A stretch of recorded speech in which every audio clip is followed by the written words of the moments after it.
there are some key issues that the Minister has to address in his special COVID-19 budget, which is coming up very soon.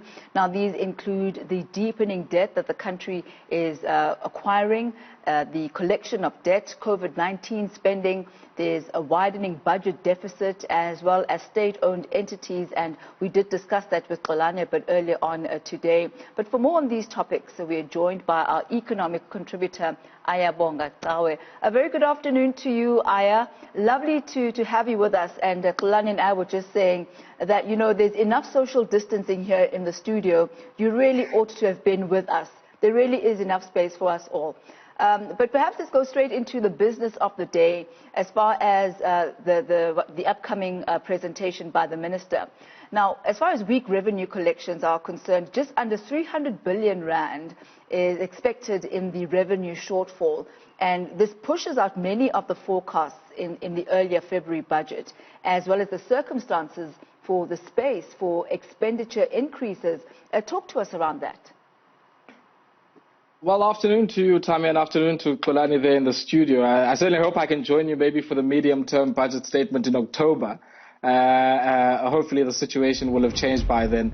But that being said, Tammy, I think what is becoming quite clear to everybody is on the back of much weaker revenue, and we heard SARS Commissioner Edward Kiswetter telling us that just shy of 300 billion rand was under-collected during the lockdown period. That number is probably widening as we speak, as some sectors continue to find themselves under some form of lockdown or some restrictions on trade.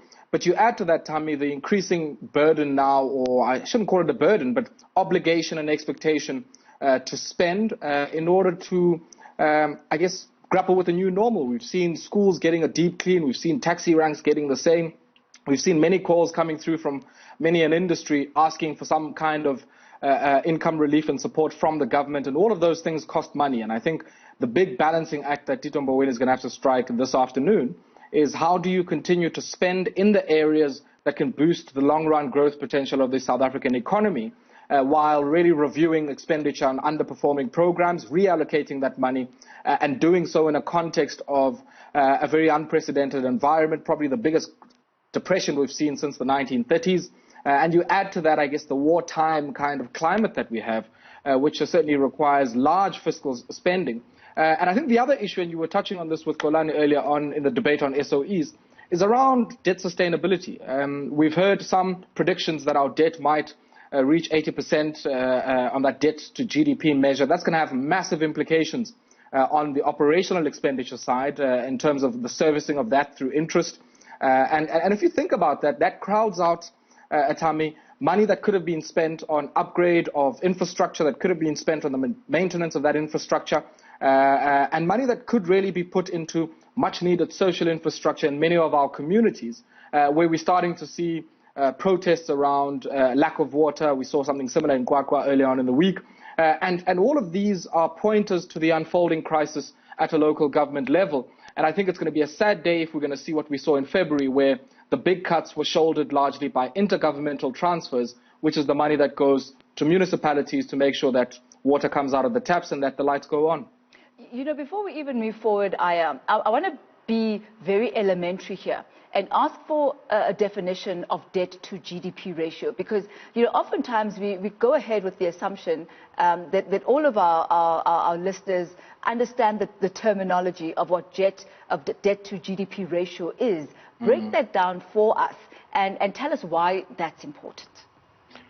You make a very important point, Tammy, and you know, sometimes we take some of this jargon for granted because we work in this space. Well, I guess put simply, the stock of debt that the country has, and you can think of that through the bond auctions that the Treasury undertakes, sometimes even weekly or bi-weekly in some instances, and you add to that some of the borrowings of our state-owned entities and our guarantees, and that gives you the total amount that is owed to creditors by the government. And that measure is often compared to the productive capability or the productive potential of the South African economy, and which is measured in our GDP, which really is just an aggregation of everything that we've produced and that we've spent on in one particular year. And so the ratio really is having on the numerator at the top the stock of debt, so all of the debt that we owe to creditors as a government and as a sovereign, and then we compare and contrast that to the productive output of the country at any particular moment in time.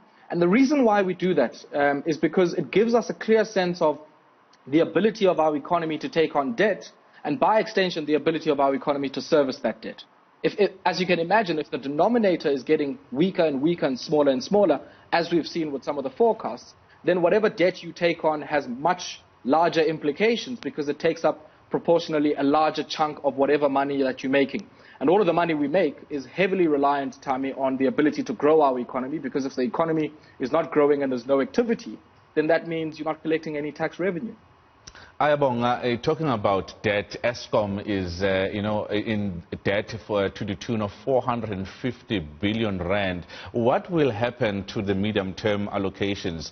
More importantly, we have already started to hear of power stations malfunctioning due to weak maintenance as early as yesterday. This is a massive constraint. It's going to be a big challenge, Kolani, and I think this is one of the issues that the Budget Office of the Treasury would have been seized with over the last few days or so, because the reality of it is that all of us are reliant on Eskom. And if we look at how Eskom, one, has been able to ratchet up the debt and the liabilities that we see on their balance sheet, and you add to that how some of that money has been spent. I mean, one of the things we were talking about earlier was this idea of capital spending by Eskom. You'll remember that many of the power stations we're talking about here are nearing the end of their life cycle. Many are quite old by any stretch of the imagination. And so, it stands to reason that you would have to be spending a lot more on maintaining these. And yet what we've seen at Eskom in the last few years or so is actually declines in the amounts that are spent on generation and, of course, transmission, which is critical to getting electricity into many of our homes and into our businesses. And so you've got this conundrum, Golani, on the one hand, where you're not getting as much revenue as you would like, and a lot of that has to do with the underperformance of one of their key clients, which are municipalities. And then you add to that the massive challenges of a fleet that is aging, where you have to maintain that frequently, and you're probably not allocating as much money to that as you should be. And then on the other hand, there's then, I guess, the challenge of the just transition and reducing the emissions, which is going to be a critical challenge for Eskom as it goes forward. And I guess the big question mark, Skolan, is around how is all of that going to be financed. And I don't think, certainly from the utterances we've heard from the Finance Minister, that our budget, especially where we are with COVID-19, is going to be able to carry a lot more of the Eskom challenge and burden than maybe what we would have had in February. Now, as far as intergovernmental transfers are concerned, we saw a 6 billion rand reduction mooted for urban settlements grant, and that was used for the upgrade of informal settlements. And we saw another 1.6 billion reduction in water infrastructure grants. Talk us through that, as well as reductions in bulk infrastructure, as well, those targeted specifically for rural municipalities.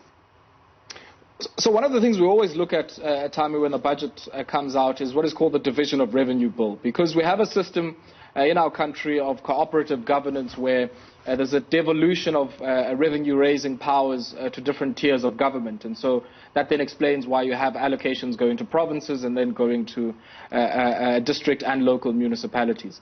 And what we heard in the February budget from Minister Mboweni was that there would be significant reductions, as you said, in many of the intergovernmental grants that are critical in many of the spaces where we didn't have water, where we didn't have a functional electricity transmission lines and many other forms of infrastructure that we take for granted, but which are critical to social life and even to the economic life of our country. And so the situation, I guess in February, was that on the back of lower than expected revenue collection then, there was a need for this part of fiscal consolidation to take some money away from non-performing programs at that level and allocate it elsewhere. And I think that task is probably going to be a lot larger in this budget. But there's an unintended consequence of that, which is that, ironically, all of the municipalities that have the weakest performance often happen to be the ones with the weakest revenue base, people heavily reliant on grants, and even their own spending heavily reliant on national transfers. And if you see a reduction on those transfers, it's certainly going to, I guess, entrench much of the misery that we've started to see in many of our communities. And I think if there's anything that's going to give life to those numbers, it's some of those trade-offs that are going to have a very visceral and very clear and tangible impact on people's lives. Ayabonga, infrastructure is very important when it comes to economic recovery. We've seen in the US that they are actually thinking of spending $1 trillion on infrastructure. And here at home, just yesterday, you attended the CITSA conference that is aimed at infrastructure-led economic recovery. If infrastructure is going to lead this recovery, what kind of infrastructure are we talking about here, and exactly where?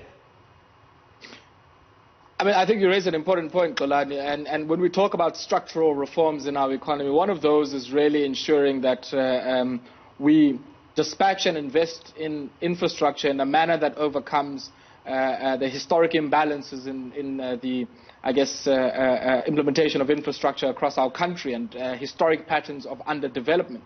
So it becomes quite clear that the first area where we're going to have to invest heavily in infrastructure is social infrastructure. The ability to put in place housing, and we've started to see some of this coming through, water and sanitation infrastructure where there wasn't any modicum of any infrastructure of any kind.